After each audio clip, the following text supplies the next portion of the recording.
Bismillahi assalamualaikum warahmatullahi wabarakatuh. Sahabat mercusuar hati yang berbahagia, dalam mindset yang kita pahami, apabila kita gagal dalam mencapai suatu keinginan atau target, maka teruslah mencoba dan mencoba. Jangan pernah berhenti mencoba sebelum tercapai target tersebut. Namun, justru berjuang dan mencoba terus tanpa henti hanya akan membuat usaha Anda sia-sia. Ini tentu tentang cara. Sekali lagi, ini tentang cara. Seperti kisah Thomas Alva Edison. Ketika Thomas Alva Edison diundang untuk berbicara di sebuah pertemuan para ilmuwan dan bangsawan di Inggris, ia mendapat pertanyaan dari seorang bangsawan yang sedikit menyindirnya. "Hai Thomas, ku dengar engkau gagal sampai 1448 kali dalam mengadakan uji coba untuk menemukan bola lampu listrik ya?" Tanya bangsawan itu kepada Thomas Alva Edison. Lalu ia pun menjawab, "Tuan, maaf, saya tak pernah gagal. Saya cuma menemukan cara yang tak bisa membuat bola lampu menyala lewat listrik sebanyak 1448 kali. Sampai kali yang ke 1449 barulah ku temukan cara untuk menyalakan bola lampu dengan listrik." Jadi dengan demikian, dengan 1448 kali kegagalan, apakah Thomas Alva Edison hanya menggunakan satu cara untuk menemukan lampu yang menyala? Tentu saja tidak. Thomas di percobaan pertama gagal, percobaan berikutnya tentu Thomas mengubah cara untuk menemukan cara mana yang paling pas untuk membuat lampu menyala. Andai Thomas hanya menggunakan satu cara, yaitu yang pertama dan gagal, lalu terus dicoba, akankah lampu berhasil ditemukan? Tentu tidak. Maka benarlah yang dikatakan oleh pepatah bahwa sesungguhnya kegagalan itu tidak ada. Seperti Thomas Alva Edison, dia bukan mengalami kegagalan sebanyak 1448 kali dalam membuat bola lampu, namun ia menemukan 1448 cara yang salah dalam membuat lampu, hingga akhirnya di cara yang ke 1449 yang dia gunakan, barulah ia berhasil membuat bola lampu. Artinya jika kita sudah mencoba satu cara, bahkan dicoba beberapa kali, tapi tetap gagal dan hasilnya belum memenuhi ekspektasi, maka jangan buang-buang waktu untuk mencobanya kembali atau mencoba dengan bertahan pada cara lama yang hanya akan mengulangi kesalahan atau kegagalan yang sama. Sahabat mercusuar hati yang berbahagia, cobalah pendekatan baru yang belum pernah kita coba sebelumnya. Dengan melakukannya, kita akan mempunyai kesempatan lain untuk berhasil mencapai target daripada hanya mempertahankan cara yang sudah terbukti tidak berhasil. Sama halnya dengan pergi ke tempat tertentu. Ketika kita sudah mengetahui jalannya yang salah, maka yang harus kita lakukan adalah mencari jalan lain yang mengantarkan ke tempat tersebut, bukan dengan mengulangi jalur yang sama.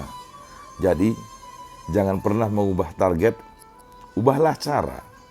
Sekali lagi, jangan pernah mengubah target, ubahlah cara. Mengubah cara untuk memudahkan mencapai target, bukan mengubah target untuk memudahkan menggunakan cara. Kisah lain, sebelum Soichiro Honda sukses, perjalanan karirnya dipenuhi oleh kegagalan demi kegagalan. Namun apa yang terjadi? Apa yang menjadi rahasia keberhasilannya? Inilah kisahnya.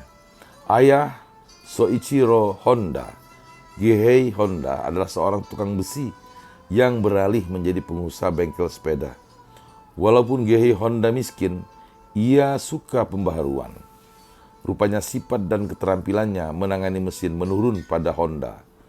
Sebelum masuk sekolah pun, Soichiro sudah senang membantu ayahnya di bengkel besi.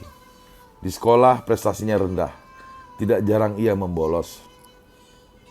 Namun selama hidupnya Honda terkenal sebagai penemu.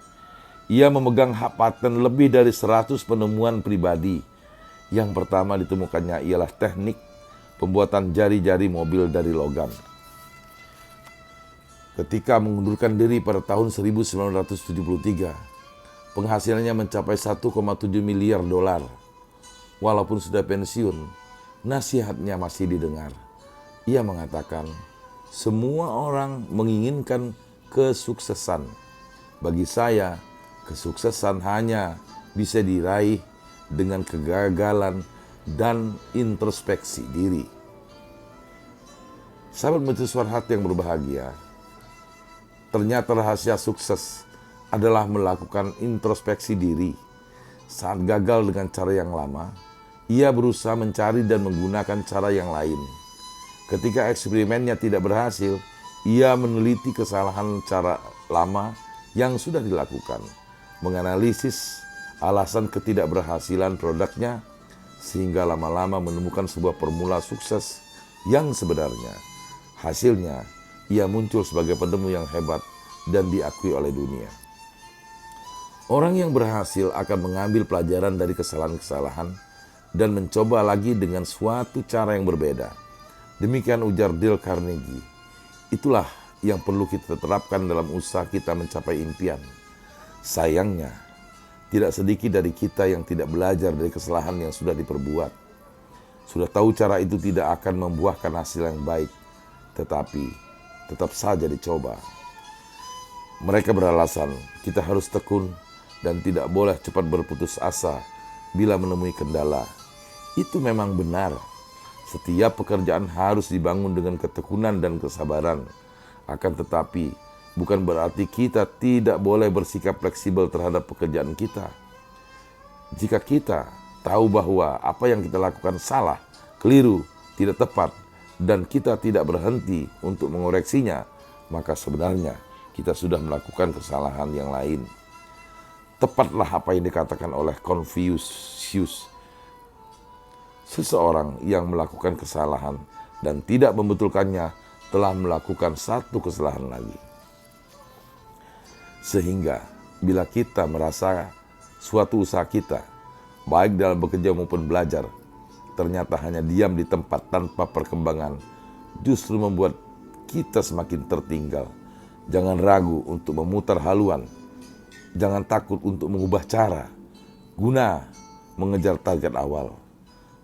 Jika kita mengharapkan hasil yang berbeda dari hari-hari sebelumnya, maka kita perlu melakukan sesuatu yang berbeda dari cara sebelumnya.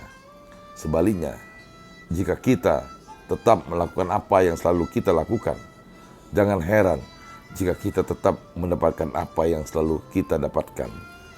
Sahabat mercusuar hati yang berbahagia, semoga saja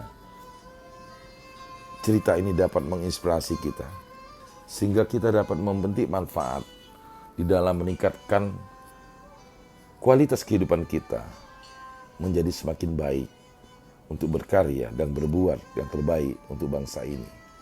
Semoga ini bermanfaat untuk kita semua. Lebih dan kurang mohon maaf. Billahi taufik wal hidayah. Wassalamualaikum warahmatullahi wabarakatuh.